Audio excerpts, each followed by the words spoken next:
On behalf of Purina, I want to discuss two specialized diets from Purina, the Pro Plan Veterinary Diet EN and EN Fiber Balance. The EN formula is designed for general gastrointestinal support, featuring a balanced blend of soluble and insoluble fibers to promote healthy digestion and manage GI sensitivities. It's ideal for dogs experiencing gastrointestinal disturbances such as vomiting and diarrhea, pancreatitis, gastritis and enteritis, and inflammatory bowel disease. On the other hand, EN Fiber Balance takes it a step further with an enhanced fiber content specifically aimed at improving the microbiome. This formulation is particularly beneficial for dogs suffering from fiber-responsive colitis, large bowel diarrhea, constipation, and diabetes. Both diets are crucial in managing GI health. To learn more, please visit www.proplanvet.com. Welcome aboard. You're listening to Flight Plan Quick Consults, your go-to podcast for veterinary insights that are fast, focused, and designed to elevate your practice. I'm your host, Brenda Tassava Medina from Encore Veterinary Consulting. Whether you're between appointments or heading into a strategy session, we've got takeoff-ready tips, tools, and takeaways to keep your team soaring. So settle into your control panel as we set a course for the case for standardization, why your PIMS codes matter more than you think. Today's panel includes Ben Spinks, Nora Zarconi, and Hannah Bates. Ben, tell our listeners a little bit about yourself. Yeah, thanks, Brenda. My name is Ben. I've got about 22 years in the industry now. Home base for me is north of Dayton, Ohio, at a companion animal practice. On our campus, we have GP, pet resort, and soon to be launched surgery center as well. And then split my time with the team at Vetios. So we do marketing in the veterinary vertical. So that's me in a nutshell. Well, thanks for being with us today, Ben. Next Sure. up is Nora.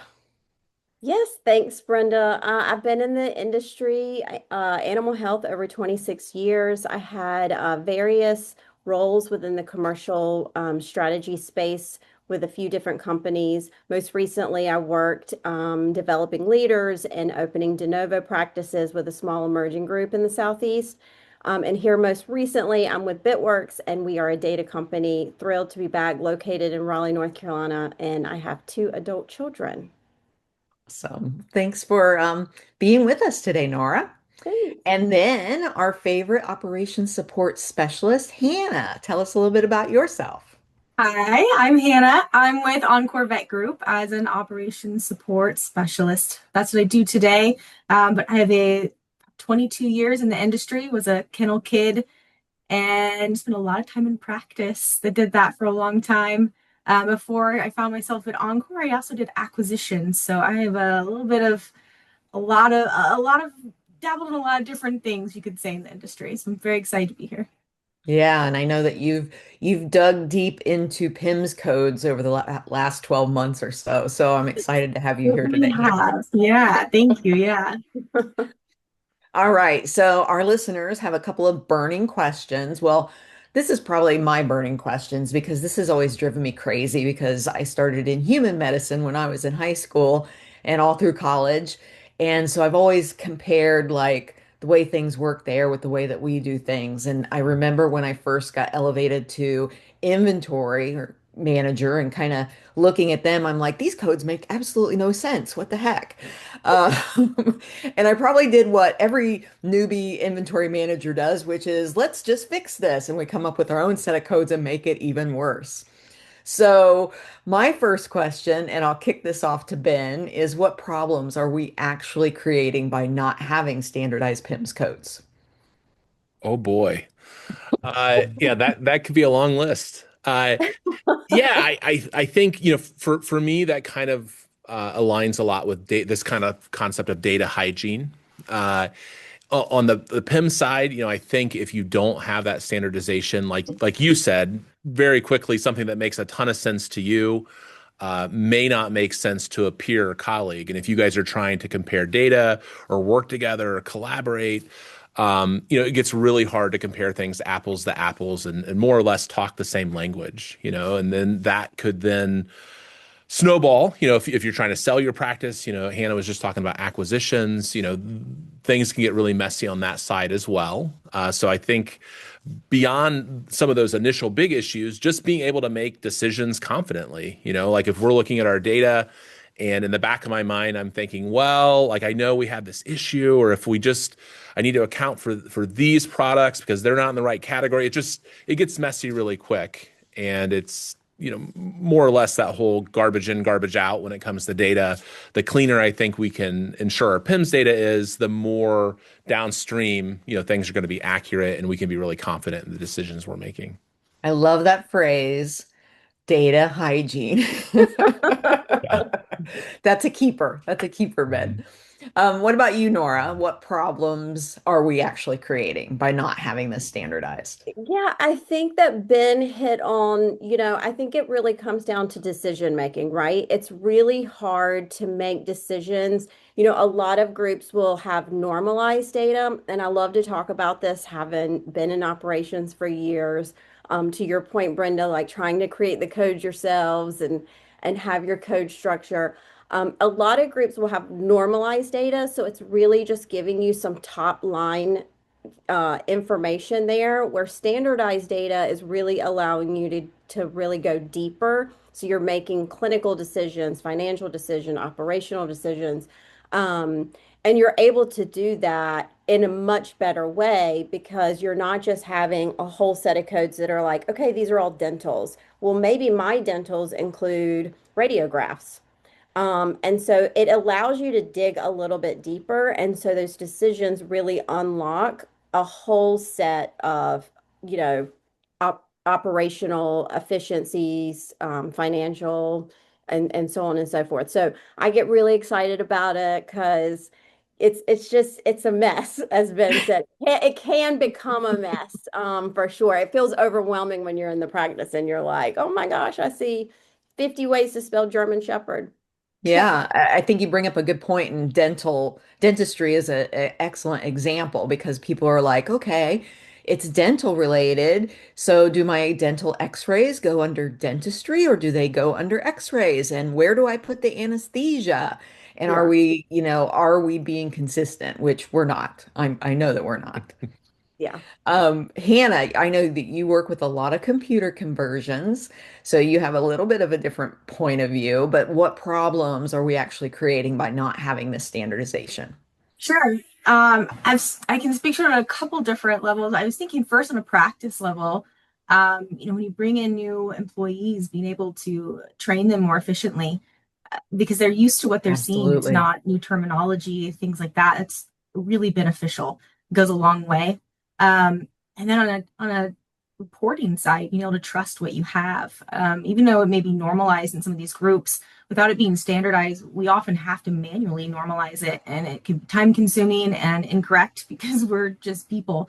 So it's not always that correct, and it's hard to feel confident what you're speaking on if it's not been standardized. And we're now seeing too with conversions, we're trying to convert to new PIMS, and we have to normalize and clean up all of this data before we move forward. And it is a mess. There is a lot of it. And if it was already standardized and we're already following something there, it would make it go a lot smoother and feel a lot cleaner. We're also seeing a lot of new PIMS. They're integrating Vet Cove into them for ordering platforms, and not having that standardization is making that integration piece almost impossible in some cases. They don't have any of that one-to-one mapping, and that integration piece is so beneficial when it works. It saves so much time on inventory piece. It helps with that reporting piece on the inventory side. And if you can't map it's why have it, right? It's Yeah. so nice once that's all completed. We're working on it heavily here, so hopefully soon. Well, and I know that like for independent practices out there, they get frustrated by the thought of a computer or a PIMS conversion. And then they get into the heat of it and it's like, why is this taking so long? Why is there all of this work? And I don't think they know what they're getting themselves into when they sign up for a PIMS conversion? No, most do not. It is a heavy lift, especially on the data and code side. And I think that's very easily overlooked. We think, oh, it's going to be fun. I get to put in new templates and I can add new codes maybe we didn't have before. But the actual back end of everything is really where the mess is, and we're not always prepared for that. If I may, and this question might get edited out, Yeah. but purely out of my own curiosity, how for you, Nora and Hannah, are you guys able to start, like, are you leveraging AI to kind of help facilitate some of that normalization now? Are things at a point where that's useful on your end? Yeah, we've actually, that's a great question, Ben, because we've had a couple of groups that have started down that road to try to use AI and have circled back to having Bitworks help them. Our chief veterinary officer has over 200 years actually of experience amongst her team where they've actually looked at medically grounded code through various, not just, the AHA code of actually, it's not AHA. It's AHA VMG chart of accounts. yeah, the chart of accounts. Thank you. Along with some of academia to look at that, but we have some AI that is supporting the team in Mm, order for them to be able to map quicker. Because they're looking at over billions of codes I in can order only to make imagine. that map. Yeah. And so, and it's a joint process between the hospital and Bitworks. So when you look at what a hospital's, a lot of times it's easy to map those one-to-one when you're looking at products, but when you're looking at services, you really want that collaboration with the team because every hospital has a different way that they're looking at their codes and their surgeries and their descriptions. And so, yes, the short answer is we are looking at using some AI, but it's helping to supplement our team's efficiency. We still have human mappers that are helping through that process because there's so many codes, and every hospital is looking at services differently. Interesting. What about you, Hannah? We're doing about the same thing. We have like an AI mapping tool. We have about a 75% success rate with it. So that additional 25% has to be manually mapped.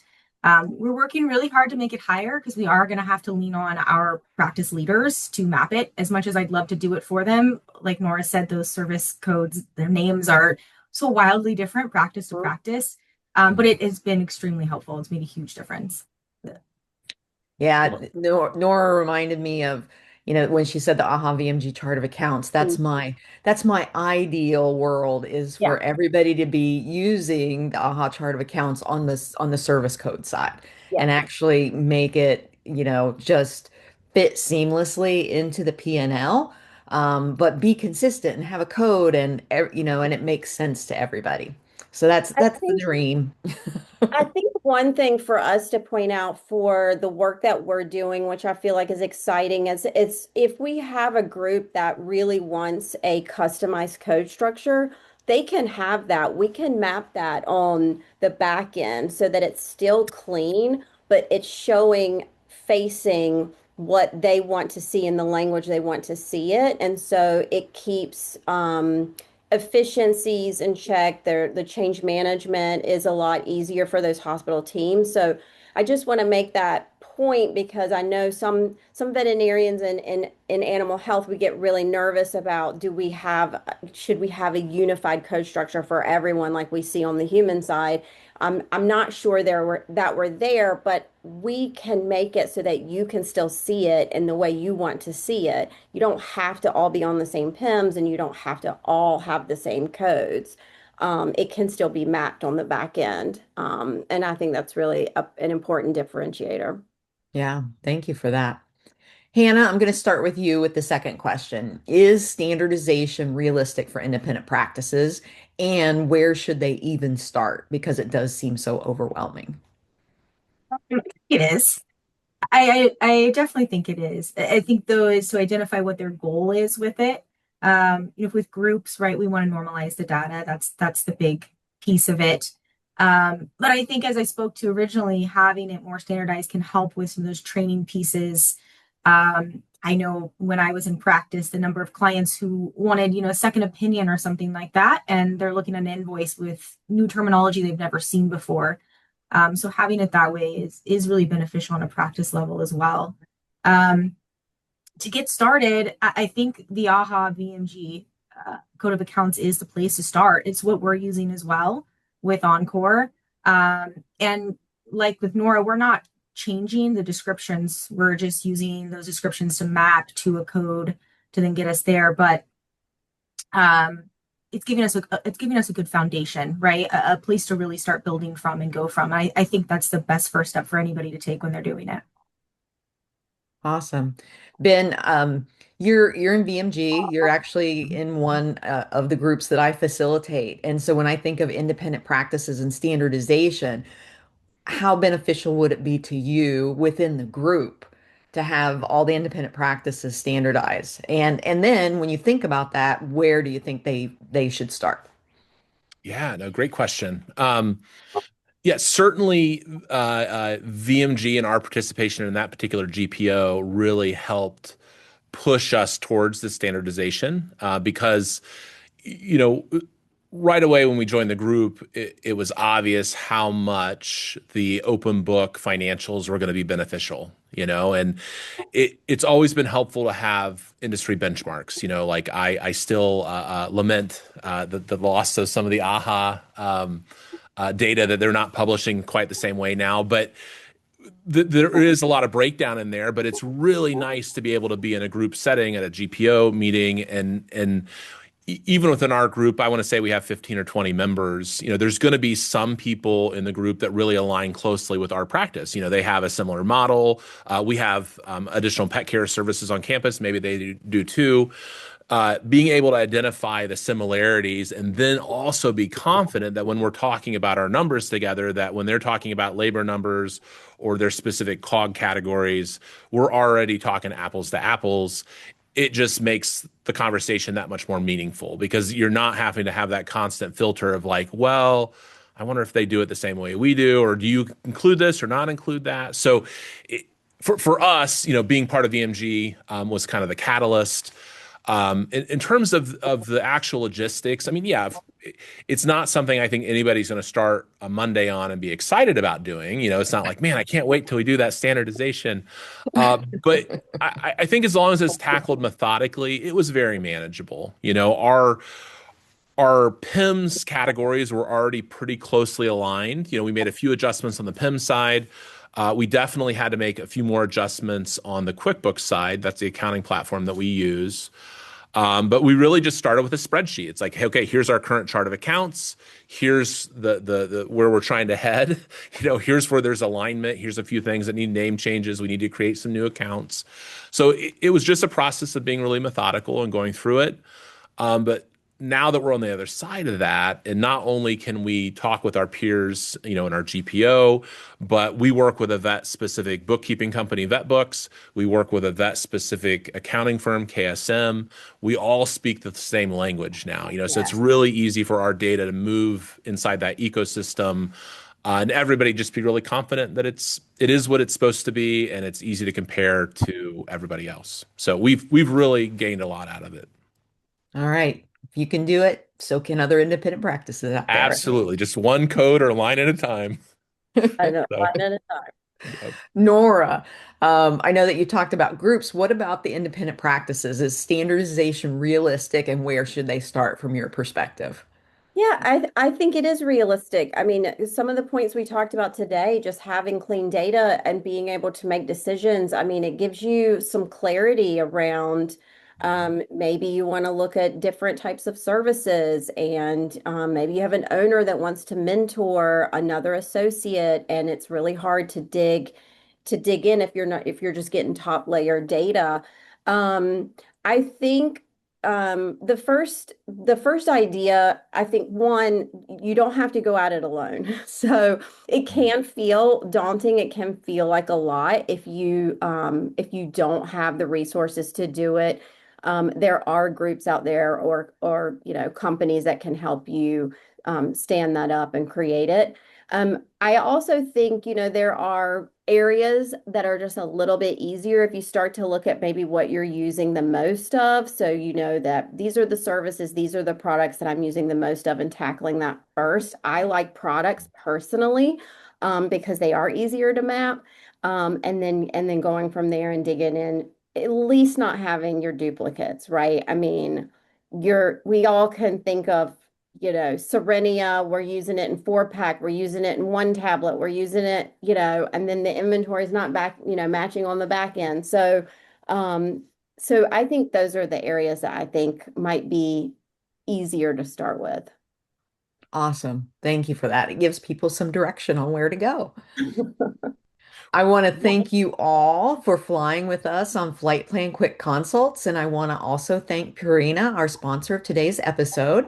If today's insights helped you climb to new heights, be sure to subscribe, leave a review, and share this episode with your crew. Until next time, keep your mission clear, your team aligned, and your practice soaring.